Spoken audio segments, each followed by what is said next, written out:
What's up, guys? This is Coach Grant with First Down Training, and today we're going to be breaking down how wide receivers can make faster cuts. So we're going to be comparing and contrasting some slower cuts to some faster wide receiver cuts and what makes those wide receivers specifically faster. So I hope this video helps you guys out, but also, fellas, if you guys would like access to 75 plus speed and agility drills that you can do, check out that very first link in the description below for you can get access to First Down speed training. We break down over 75 plus drills into specific categories like running mechanics, plyometrics. We give you the exact sets and reps to do, video examples, 40-yard dash drills, stretching routines, the works, everything you need to be a better athlete. So check out that very first link in the description below if you're interested, fellas.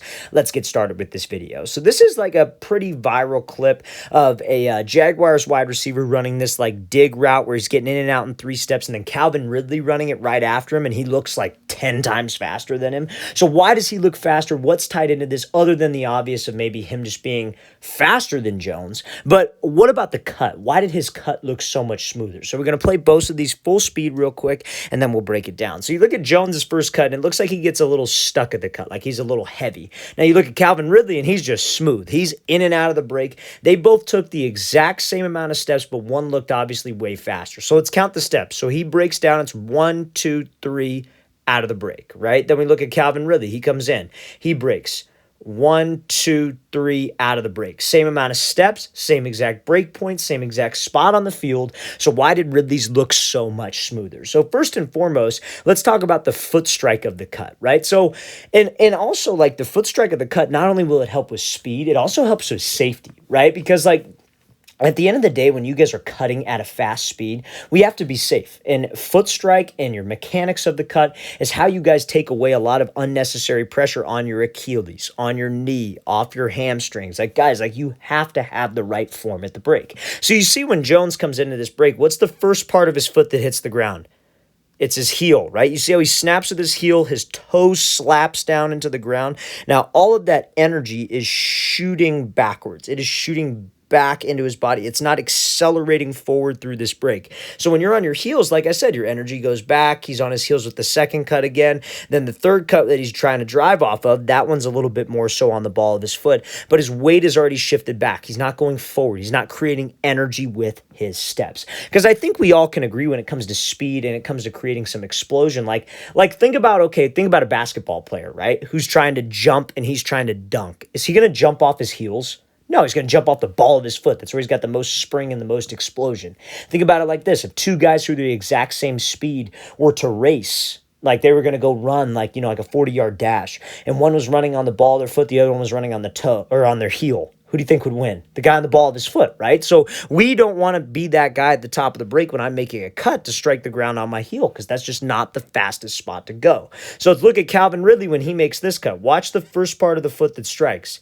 It's the ball of his foot, middle arch of his foot. You see how his shin angle is straight up and down? It's not shifted back. His toes didn't slap down. He's staying inside of his frame. That is an energy creating step. And then you see how his pivot step, that's inside his frame. Third step, that's inside his frame, and he's able to drive off the ball of his foot. You see how on this last cut, it's almost like his heel isn't even in the grass, which is insane. That's so tough to do. So guys, striking on the ball of your foot, if you want to make faster cuts, that is the first step in order to do this. Now, let's talk about this, because I would be lying to you guys if I said that the beginner wide receiver can go out there, run full speed, cut on a dime on the ball of his foot and get in and out, because I would be straight up lying to you, because there are a lot of things that go into this that make this part right here, cutting on the ball of his foot, a lot easier. Obviously, when you guys are practicing your routes versus air, your cuts, this is what you should be thinking about. I have no problem too either. Like you see how when he cuts, you see how his whole foot touches the ground? I am completely fine with that. There are a lot of people that say that, oh, like your heel should never touch the ground. I'm not one of those guys. I think it's impossible to cut just being on your tippy toes. I want your whole foot to hit the ground, but your weight should be distributed, and the first part of your foot to hit the ground should be the ball of your foot. That's where the weight should be. Your heel can be in the ground, but your weight should be shifted forward. Now, like I said, there are a lot of things that go into this. First and foremost, ankle stability. Second, knee stability, and also balance. Single leg strength also plays a huge role into this. So this is why it's important for wide receivers to do a lot of single leg exercises where your weight is distributed on the ball of your foot. Let's say, for example, you're a wide receiver, you're in the gym, you're working out, and you're doing like lunges, right? So maybe you're holding dumbbells, you got a barbell on your back, and you're doing lunges, whether it's walking lunges or like you're doing lunges in place. We shouldn't be reaching out super far on those lunges to where you're lunging and your weight's on your heel. You should be trying to focusing on being on the ball of your foot, that middle arch of your foot, being able to develop strength in that exact position that you will be cutting at. Doing a lot of single leg, like explosive movements, like box jumps, exploding off of the ball of your foot. So when we get onto the field, we are creating some explosion. Guys, all those things add up. You don't think that those exercises add up. You guys do those consistently. You work on having the right form with your routes. You're constantly driven by having that like perfect cut.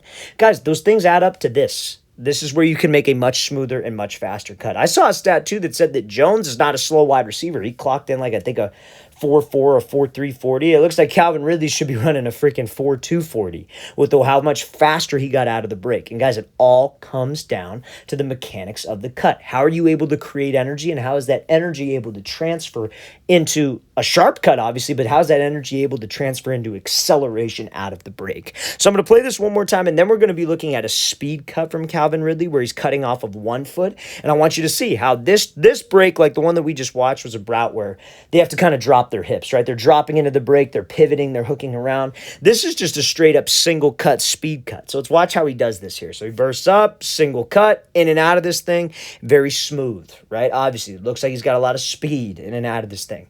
So let's watch this foot strike. Again, maintaining his stride, speed, everything into the break. What part of the foot hits the ground first? Ball of the foot.